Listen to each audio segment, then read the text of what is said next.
இந்த மரியாளுக்கு தனக்கு முன்னாடி இருக்கிறது அவமானம் நல்லா தெரியும். தெரிஞ்சும் கூட நான் ஆண்டவருக்கு அடிமைன்னு சொல்லிட்டேன். இன்னைக்கு நான் சொல்றேன், பெண்களாகிய நீங்க ஆண்டவருக்காக எழும்புறதுக்கு சமுதாயம் அவ்வளோ ஈஸியாக விட்டுறாது, சபை அவ்வளோ ஈஸியாக விட்டுறாது. அதென்ன அந்த அம்மா வந்து பிரசங்கம் பண்ணுது, அதென்ன அந்த அம்மா ஆராதிக்குது, நீங்கள் இவங்கள விடுங்க, அதென்ன பெண்கள் எல்லாம் ஏன் செய்யக்கூடாது? ஒரு தெபோராள் மட்டும் யுத்தத்துக்கு போனானோன்னு எல்லாரும் கை தட்டுறீங்க, தெபோராளை எழும்புன்னு சொல்றீங்க. ஆனால் வீட்டில் உள்ள மனைவி எழும்புனா உட்கார வைக்கிறீங்க, அடக்கி வைக்கிறீங்க. ஸ்திரீகளே, நீங்கள் ஆண்டவருக்கும் அடங்கி இருக்கணும், அகமுடையானுக்கும் அடங்கி இருக்கணும்.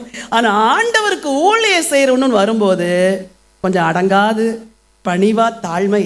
என்ன கேட்குறேன், நான் ஊழியத்துக்கு தான் நான் போகிறேங்கிறேன். அப்படி அன்பு செலுத்தி நீங்கள் ஊழியம் செய்யணும். அவர் விடமாட்டாருன்னு வீட்டுக்குள்ளே உட்காந்தா 78 வயசு வரைக்கும் நீங்கள் வீட்டில் தான் இருப்பீங்க, எதையும் சாதிக்க மாட்டீங்க. எங்களுக்கெல்லாம் போராட்டம் இல்லை.